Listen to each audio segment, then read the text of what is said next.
Joining me for a coffee break conversation today is Dr. Heidi Cate, the Superintendent of Integrity Educational Services and a panelist for Wedgwood's upcoming State of the Child event. Thanks for being here today. Oh, thank you so much for having me. So tell us a little bit about Integrity Educational Services and what the connection is to Wedgwood. Absolutely. So, it's a really wonderful history. I always say to folks when they ask about the connection, I say, Wedgwood Christian Services really is the mother That's to nice. Integrity Educational Services. And the reason why I say that is there's several analogies, I think, in the development over time of our relationship. Mm-hmm. So Wedgwood hosted the very first one-room schoolhouse idea of Lighthouse Academy in 2005 when we were honored to receive one of the 5,000 National Alternative High School Initiative grants from the Bill and Melinda Gates Foundation. Okay. And then we had matching grants from Steelcase here in town and Grand Rapids Community Foundation, and Wedgwood hosted that. Mm-hmm. So it was one of their programs in their community program center department. So at that time, that fit really well. I was also doing some clinical director work for Wedgwood. So at that time, I think we had like 22 different treatment prevention programs and then this little one-room schoolhouse, Lighthouse Academy. Fast forward, and we knew we were just serving the tip of the iceberg in terms of the need. We started with 17 students, and there were an average of 200 expelled students a year at that time in Kent County. And so, long story short, we really had to decide as an agency, are we going to move forward and look to serve more of those students? Started conversations with the Kent Intermediate School District and did form a consortium agreement. It was an alternative ed program, and it was a place where all 30 plus traditional public, charter public Christian schools, every school in the Kent ISD area could send their long-term suspended expelled students to us. And we grew very quickly. Within the second year, we were just short of 100 students. Wow. And then the capital campaign here at Wedgwood that really developed a lot of the new buildings here, as well as renovated some for the fall of 2008 occurred. And we were blessed to have, Wedgwood really say, we know this is an ongoing need. We're going to put a school building for these community kids on the campus.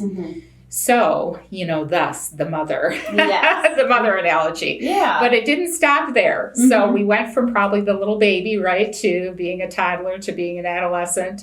And soon after that, we had so much success with those students. We had 3 other requests in the county.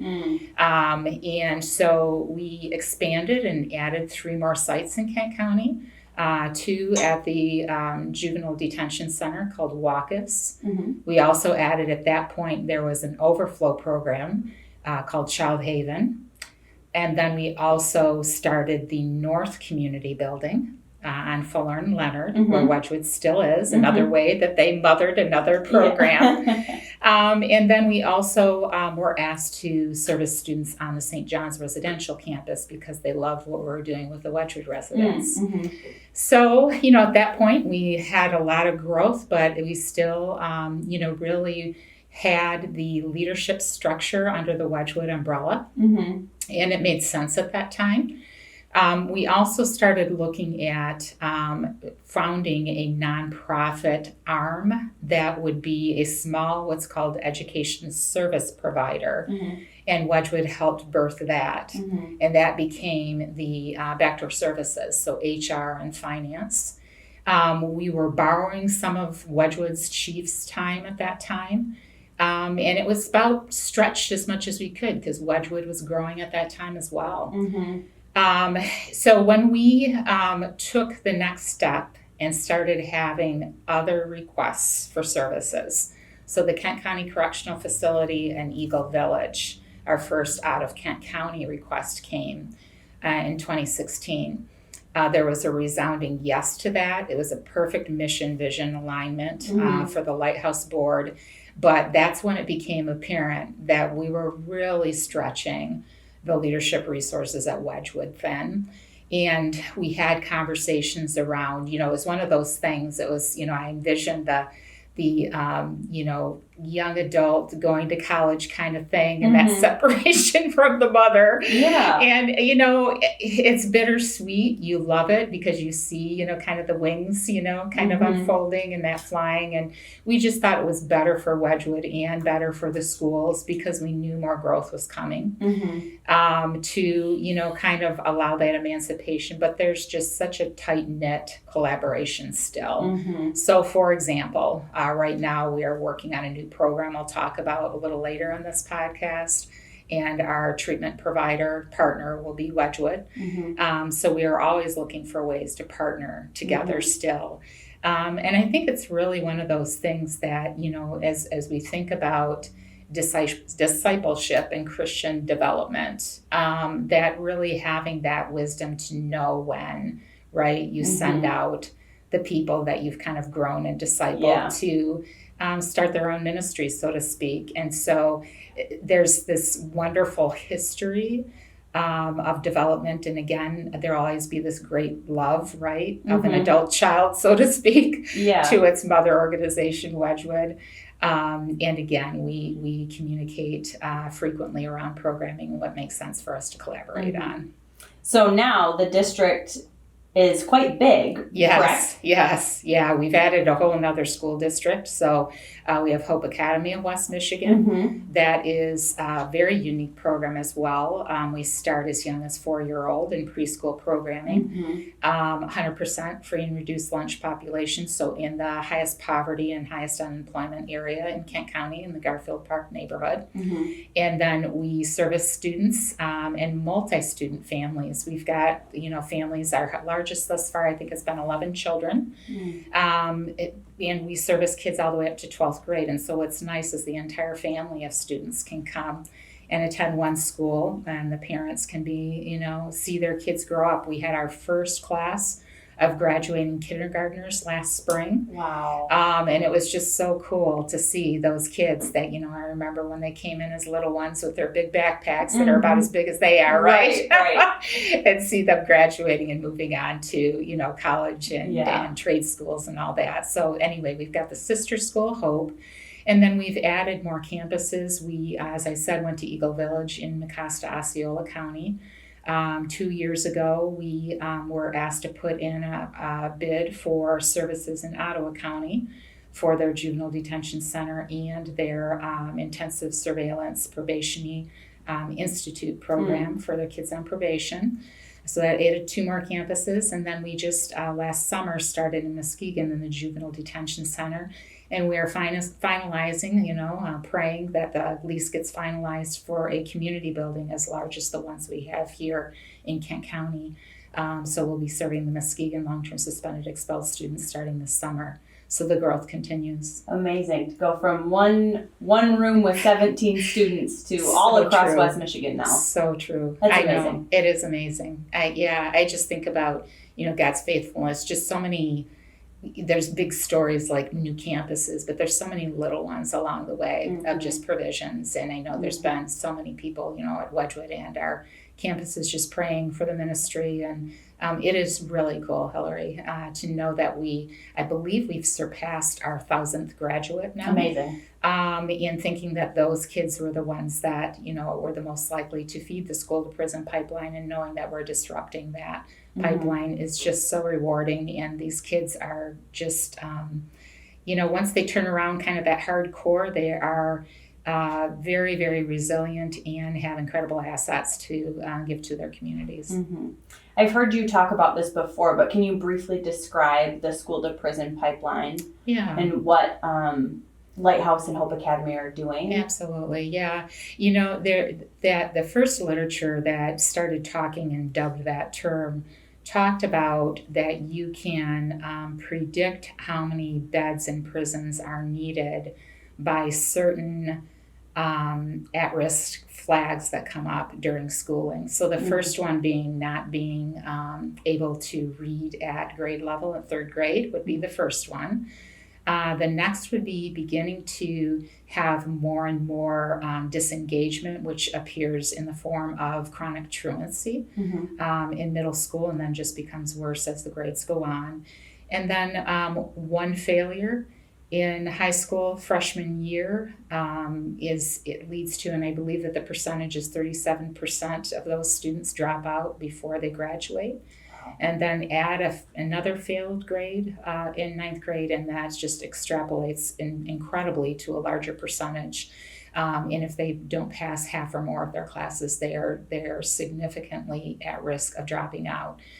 Hope, our Lighthouse Academy, has many of those students who come in, and it's not unusual for us to have a 16 and 17-year-old with no credits. And so, knowing that they have all of those risk factors, and if you look back in their school history, you'll see those things. We have 80 to 85% of our students who come to us in high school who are long-term suspended or expelled read at a third or fourth grade reading level, and also that's where their skill level is in math as well.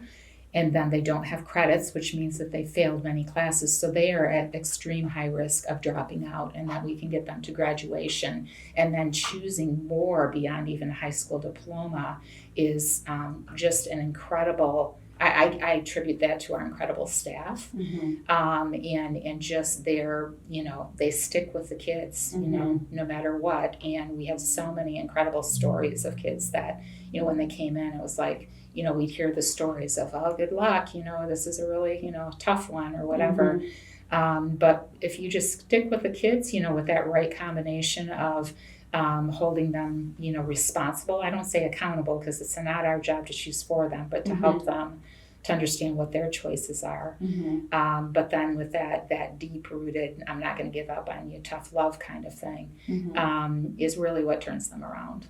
That's amazing. So it's more than just getting them a diploma, it's giving them a future that is less likely to involve a prison. Absolutely. Yeah.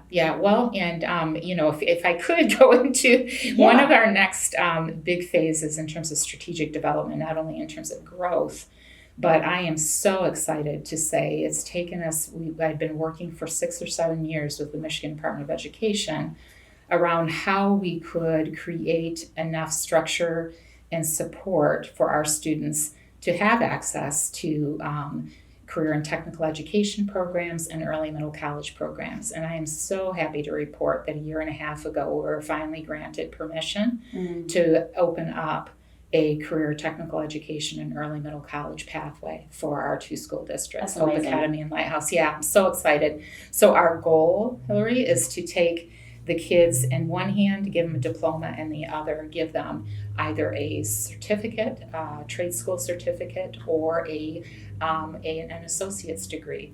So we have been able to partner. Our first partner is our authorizing state university, Ferris, and we will be offering 4 different tracks, 2 in business administration and 2 in health sciences.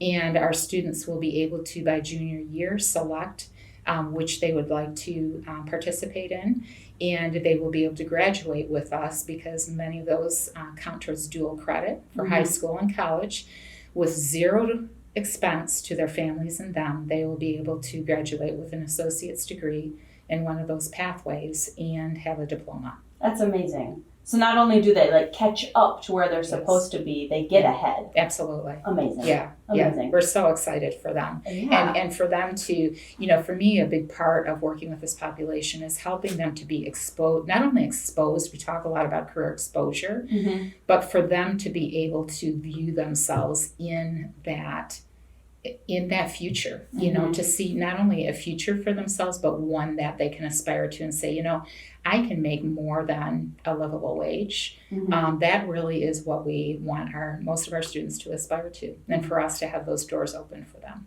Amazing. So we've talked a lot about kind of big picture and the future. So how is this school year going? Wow.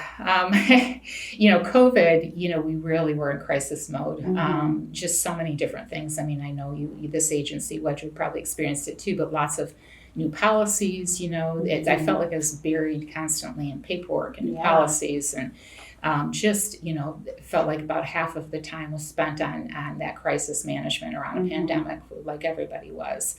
But now that we're, coming out of it, we have such a significant level of trauma and mental health issues going on. Mm-hmm. So we are seeing things, and we saw these too during the pandemic. We were seeing more and more mental health issues in our detention centers. We're seeing more of them now because the kids were virtual. Now that they're back face to face, we were just asked by the Kent ISD. It's almost like, reminiscent of the past, right? Where they said, we have so many mental health problems. Lighthouse Academy, what can you do? I had the special ed director call and say, we're in crisis. We have phone calls every day of people, superintendents saying they don't know what to do with a student. They have such huge treatment needs. As you know, there's been a push, out of residential treatment. Where these kids are is two places, Hillary. This is where I see them. One of them is in community schools, barely making it, right, and having all sorts of trouble. And or we see them much more significantly rolling in and out of the detention and the adult jail, which is really disheartening. So what we decided to do was to partner, and this is one of our partnerships now as an adult child, back with our mother organization, Wedgwood, where we will be partnering treatment services. We will provide the education, and just down the hall here, we will be doing our first pilot of a day treatment school program. And so we will have 3/4 to 2/3 of the day, depending on the student's need and their individual, what we call success plan, where we'll have individual and group treatment going on, psychiatric consultation and evaluation is needed. And we will provide the educational program. And every week, our multidisciplinary teams, so our teachers, our behavior interventionists on the school side, and the therapy team on the Wedgwood side, will be meeting and reviewing the students' week and the data, and do we see them improving? And if not, what do we need to tweak in terms of services for them?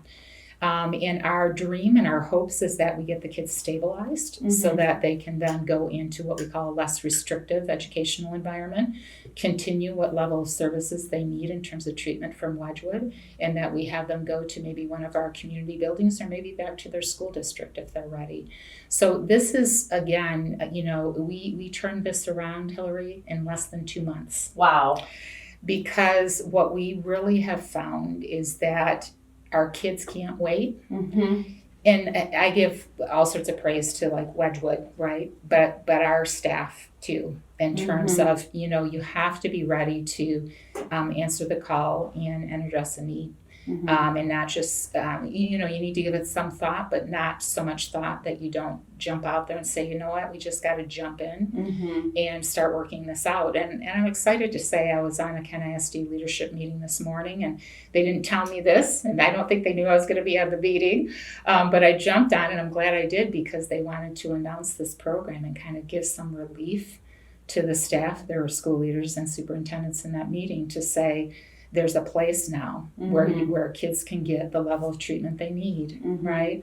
And we don't have to wait till they're in crisis and kick them out of school. I mean, how sad is that? Yeah. That they need to do something, that would lead to a suspension or expulsion to get the help they need. So that's what we're trying to prevent.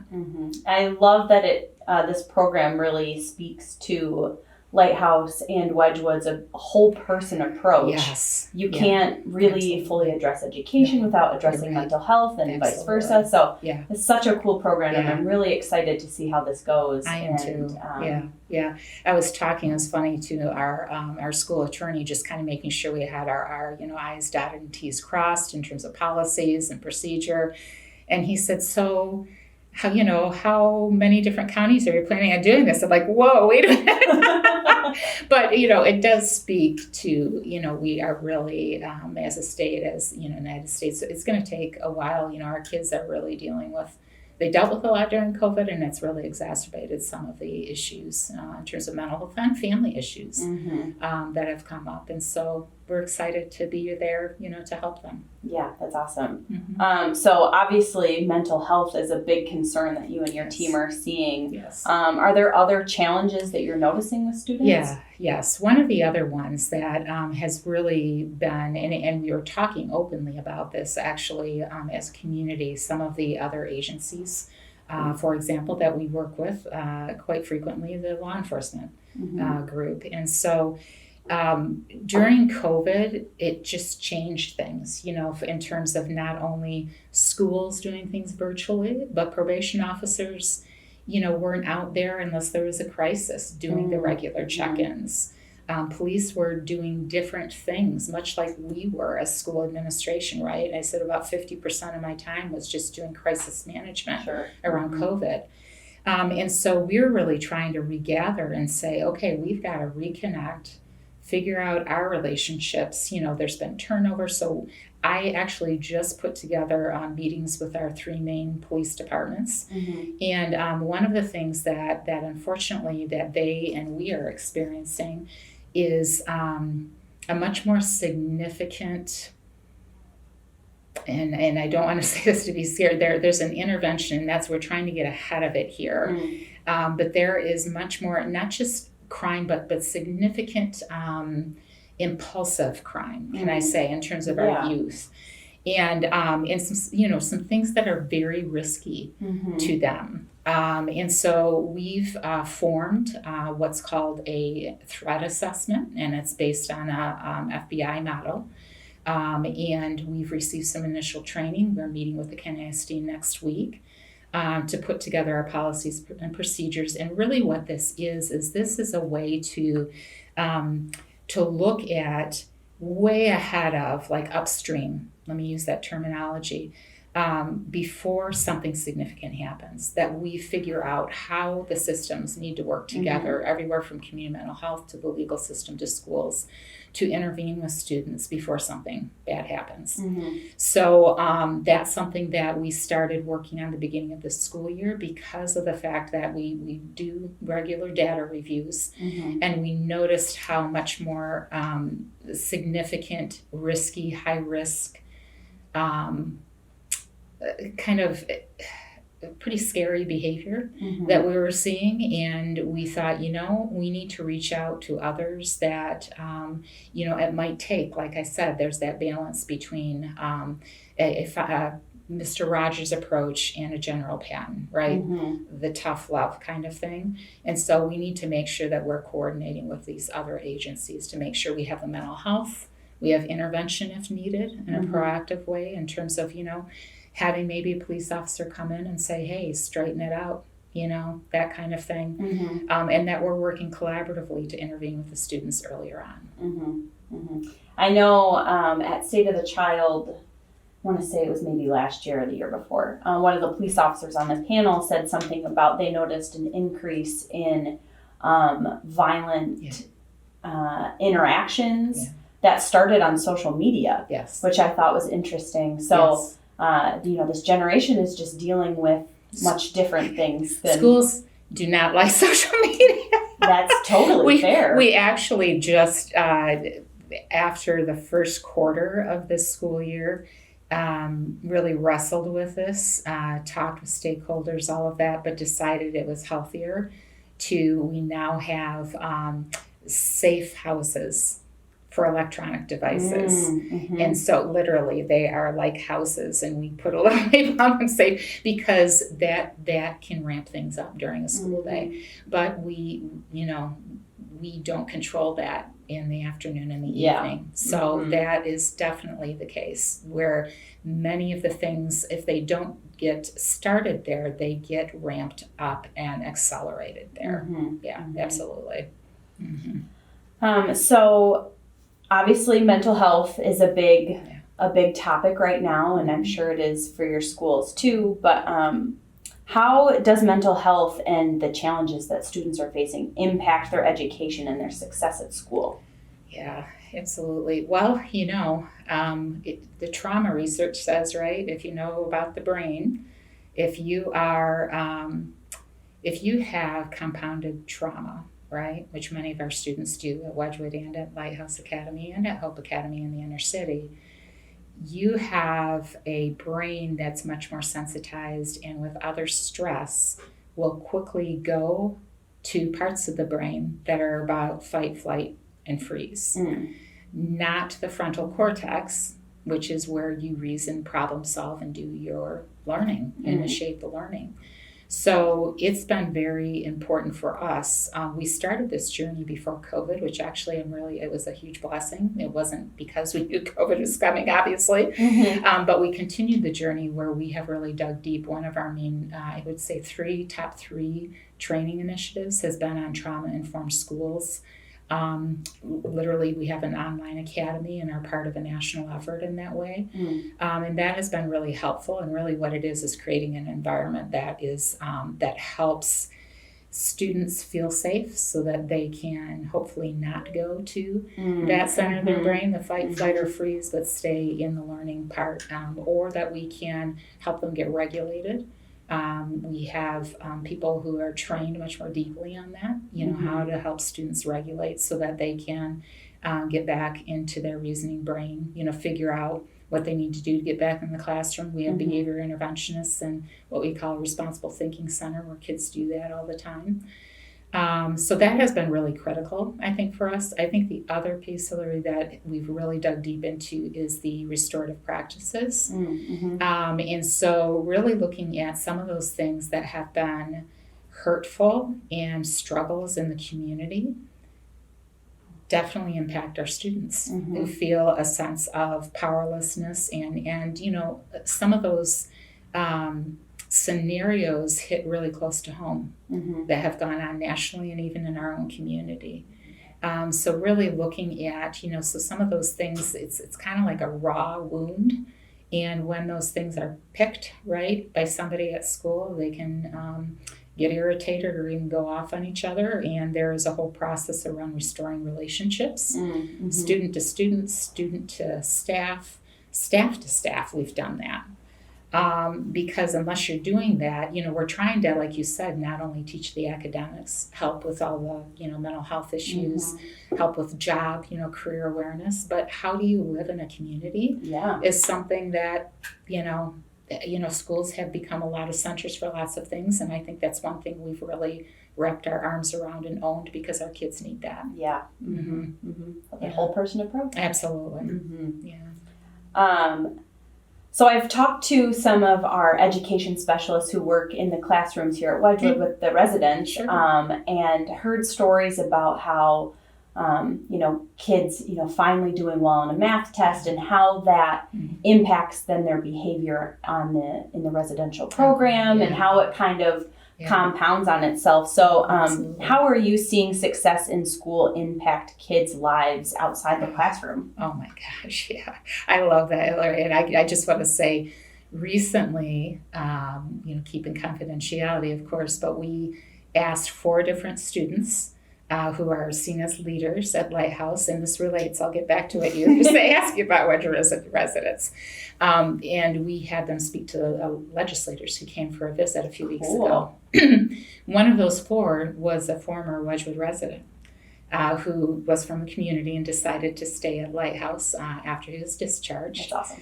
And we were going to prep, but a weather event, I think, interrupted that. And so the kids came in and usually what we'll do is we don't tell them what to say, but we'll ask them the questions so they can at least think, like I've got in front of me some answers to your questions.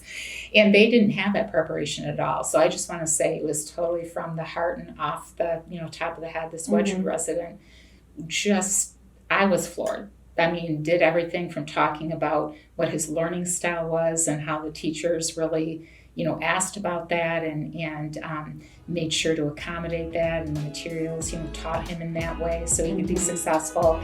And he did have that story, right, that, many had heard, and it's wonderful to hear it again, though.